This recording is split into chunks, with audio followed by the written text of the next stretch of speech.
mudanayaal iyo marwooyin xubnaha sharafta leh baarlamaanka federaalka Soomaaliyeed waxaan ugu horeyn mahad ballaaran u soo jeedinayaa dhammaan intii ka soo hawlgashay hirgelinta doorashada maanta aan joogno wajigeedii u dambeeyay si gaar ah waxaan ugu mahad celinayaa madasha wada tashiga qaranka gudiyada doorashada heer federaal iyo heer dowlad goboleed gudiyadii ka soo shaqeeyay doorashada guddoonka labada aqal gudiga isku dhafka ah ee ka soo shaqeeyay madashan quruxda badan ee maanta aan fadhino ee lagu dooran doono madaxweynaha jamhuuriyadda federaalka Soomaaliya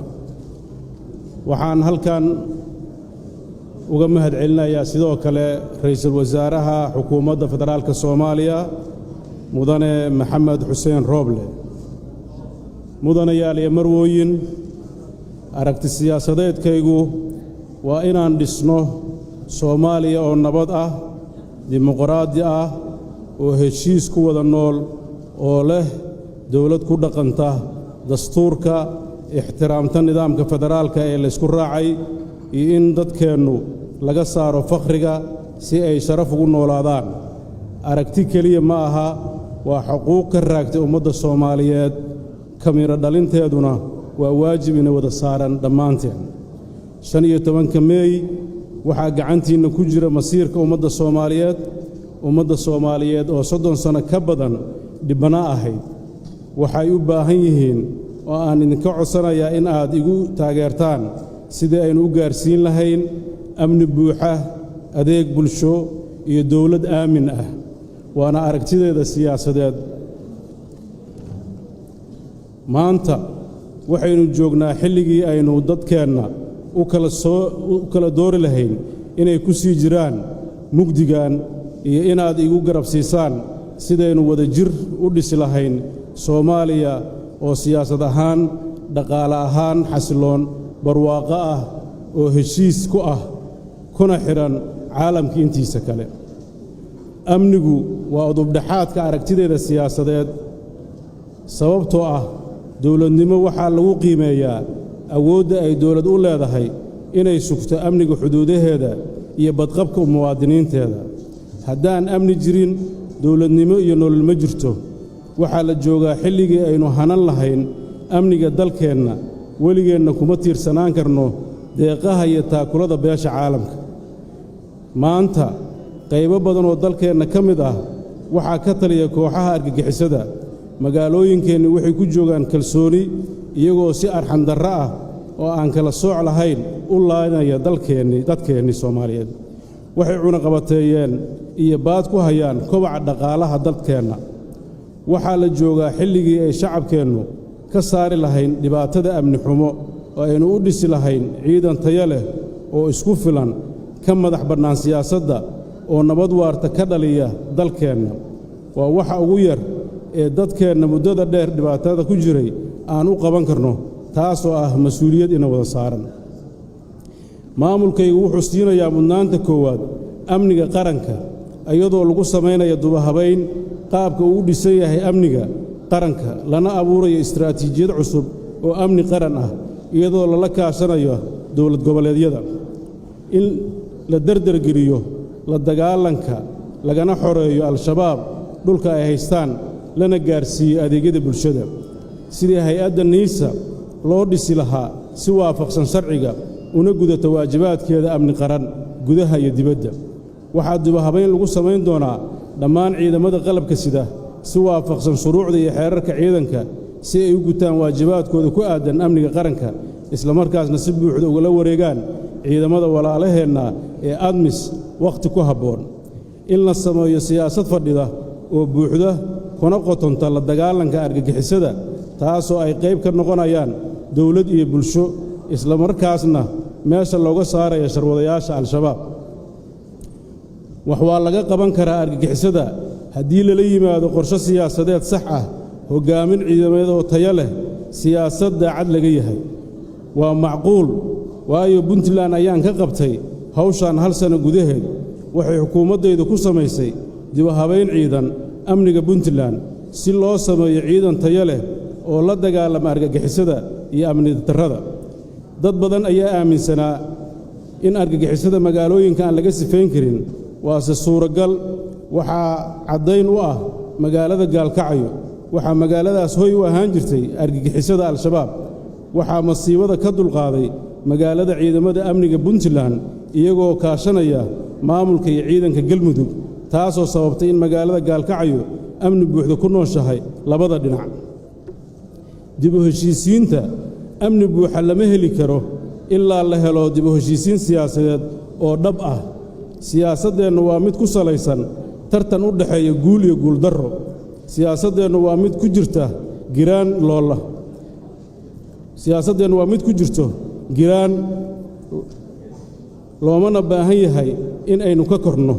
waa inaynu samayno siyaasad xeer leh loo dhan yahay una dhaxaynin guul iyo guuldarro iyadoo loo eegayn dan shakhsi ah dan kooxeed ee laga eegayo danta guud waxaana u taaganahay sidaynu uga guuri lahayn siyaasaddii hore ee faquuqa ahayd una guurno siyaasad ku salaysan midnimo isla xisaabtan iyo ammaano maamulkaygu wuxuu mudnaanta gaara siinayaa dib u heshiisiinta waxaan ballan qaadayaa sidaynu uga guuri lahayn dhaqan siyaasadeedka shakhsiyaysan ee awoodda dawladda loo isticmaalo aargoosiga siyaasadeed waxaan ballan qaadayaa in aan dib u bilowno si daacad ah wadahadallada dawladda soomaaliya federaalka ah iyo somalilan shuruud la'aan waxaan ka shaqaynaynaa in ay helaan dumarka golayaasha dawladda matalaad dhab ah waxaan ballan qaadayaa in aan maamuuska ay mudan tahay siiyo lahjadda mayga sida ku xusan dastuurka si walba oo amnigeenna u sugno siyaasaddeenna ugu heshiinno haddaynan dalkeenna u helin dhaqaale ku filan ma heli karno soomaaliya amni ah oo xasiloon waayo fakhriga amni xumo waa isla socdaan sidaan si ka fiican ayaa soomaaliya loo dhigi karaa xaaladdeeda dhaqaale si ay u helno dhaqaale casriyaysan iyo shaqaale xirfad leh waxaan ballan qaadayaa qorshe siyaasadeed dhaqaale iyo maaliyadeed ee dalka siduu u noqon lahaa mid isku xidhan oo kor u qaada dhaqaalaha dalka guud ahaan waxaan ballan qaadayaa in la sameeyo istaraatiijiyad dhaqaale oo kubcinaysa warshadaha dalka iyadoo isha lagu haynayo shaqo abuurka iyo soo saaridda shaqaale xirfad leh waxaan ballan qaadayaa in fursad maalgashi la siiyo shirkadaha gaarka loo leeyahay iyagoo kaashanaya kuwa dawliga ah si loo horumariyo kaabayaasha dhaqaalaha jidadka garoommada dekedaha korontada iyo biyaha oo kor u qaadi kara dakhliga dawladda soo gala waxaan ballan qaadayaa in la helo lacag shilin soomaaliya oo leh qiimo sugan oo ay ka shaqaysa dalka oo dhan si islamarkaas loo ilaaliyo siyaasadda lacagta dalka sarraynta sharcigu dhaqaalo wanaagsan waxaa saldhig u ah sharciga waxaa qarankeenna dumiyey cadaalad darro waxaa maanta dawladnimadeennu u dhutinaysaa cadaalad la'aan suurtagal ma aha in aynu helno amni buuxa siyaasad xasiloon horumar dhaqaale inta ay jirto sharci darro iyo cadaalad la'aan in ay muwaadiniinta soomaaliyeed u doontaan argagixisada al-shabaab cadaalad inama qabato dawladnimadeenna ma qabato baarlamaanka soomaaliyeed ma qabato ummadda soomaaliyeedna uma qalanto waxaa waajib inagu ah in nidaamka caddaaladeed ee aan wax ka qabanno si ay dadkeennu u helaan adeeg caddaaladeed oo ay dadka soomaaliyeed ku kalsoonaan karaan cadaalad darro ayaa qarankeennu u burburay taasoo ilaa maanta sii socota siina hurinaysa colaadaha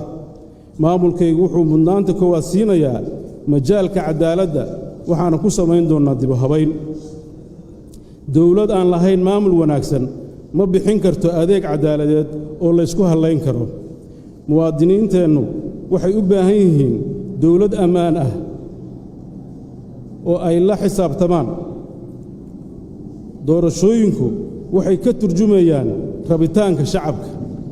ilaa iyo 1969kii wixii ka dambeeyey nidaamka siyaasadeed ee dalkeennu wuxuu ahaa mid awoodda ka qaaday ummadda soomaaliyeed waxaa la joogaa xilligii aynu awoodda u celin lahayn shacabkeenna si ay u helaan matalaad dhab ah dalkeenna doorasho waa la gaarsiin karaa haddii lala yimaado qorsho midho dhal ah markii la ii doortay madaxweynaha puntland waxaan ballan qaaday inaan ka qabto puntland doorasho qof iyo coda waana ballantaas waa oofiyey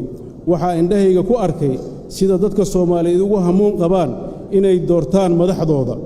waxaa laga yaabaa in aad maqasheen gabar Soomaaliyeed iyadoo xaamilo ah gashay saf dheer si ay markii ugu horreysay u dhiibato codkeeda iyadoo qorrax taagan oo saf ku jirta ayaa fooli qabatay ciidamada amniga ayaa intay qaadeen cusbitaal geeyey halkaas ay ku umushay markay umushay ayay dib ugu soo laabatay goobtii codbixinta iyadoo si ay u dhiibato codkeeda xildhibaanna sharafta leh waxaa ammaano ku ah ilmaha xaaladdaa ku dhashay iyo dhammaan carruurteenna in aan u dhisno dal dimuqraadiya oo dhammaantood taladiisa ay wax ku leeyihiin waxaa kaloo muhiim ah in la tixgeliyo nidaamka federaalka ee Soomaaliya ku heshiisay muhiimaddu waa si loo helo awood qaybsi dhab ah iyo dal la wadaago anigu waxaan ahay musharaxa kaliya ee ballan qaaday qabtayna doorasho hal qof iyo hal cod ah maantana waxaan hortiina ka ballan qaadayaa inaan dalka gaarsiiyo doorasho hal qof iyo hal cod ah haddii alla idmo waxaan ballan qaadayaa inaan tixgeliyo nidaamka federaalka iyo awood qaybsiga u dhaxeeya dawladda dhexe iyo dawladaha xubnaha ka ah waxaan in ay ku wada shaqeeyaan dawladda dhexe iyo dawladaha xubnaha ku ah si wada jir ah iyo tixgelin ah oo sharci ku salaysan waxaan ka taageerayaa dawlad goboleedyada siday u qaban lahaayeen doorasho heer degmo ah iyo heer dawlad goboleed ah si walbo aynu amnigeenna u sugno nidaamkeenna cadaaladda u hagaajinno dhaqaalaheenna u kordhinno dalkeenna dimuqraadiyeenno haddaynan dhisin maamul wanaagsan karti iyo hufnaan ku shaqeeya ma dhammaystirmayso dawladnimadeennu carruurteennana ma siin karno mustaqbal wanaagsan ummadda Soomaaliyeed ma xuma waxaa helay maamul xumo oo ay sabab u tahay hoggaan xumo waxaa hoos u dhacay kalsoonidii ay beesha caalam ku qabtay dawladda Soomaaliyeed taas waxaa ka daran oo khatar ah inay lunto kalsoonidii ay ummadda Soomaaliyeed ku qabtay dawladnimadeeda si loo soo celiyo sarreynta sharciga sharaftii iyo badbaadada qaranka waa in si degdeg ah loo dhisaa kalsoonida ka dhaxaysa dawladda iyo shacbigeeda in la hagaajiyo xiriirka caalamiga ah lana helo siyaasad dhexdhexaad ah kuna dhisan isxaq dhowr iyo iskaashi dhammaan dawladaha adduunka sidoo kale waxay dawladdu ballan qaadaysaa inay ilaaliso shuruucda caalamiga ah iyo axdiyada u dhigan qaramada midoobay nasiib darro mar kasta oo sharciga dalkeenna ugu sarreeya dastuurku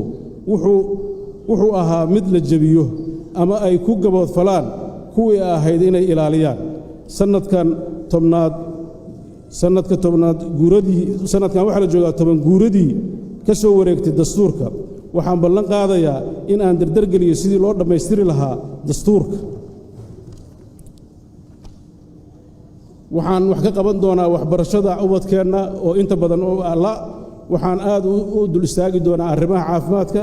waxaan wax ka bedeli doonaa arrimaha cimilada oo dhibaato badan ku haya bulshadeenna oo aafeeyey abaaro iyo arrimo soo noqnoqday isbeddelka cimilada oo keenay barakac dalka gudihiisa faqri baahsan iyo dagaallo ku salaysan yaraanta biyaha iyo baadka waxaan ku soo gabagabeynayaa mudanayaal marwooyin dhammaan xubnaha sharafta leh ee baarlamaanka federaalka waxaan hortiina ka ballan qaadayaa markaan codkiina isiisaan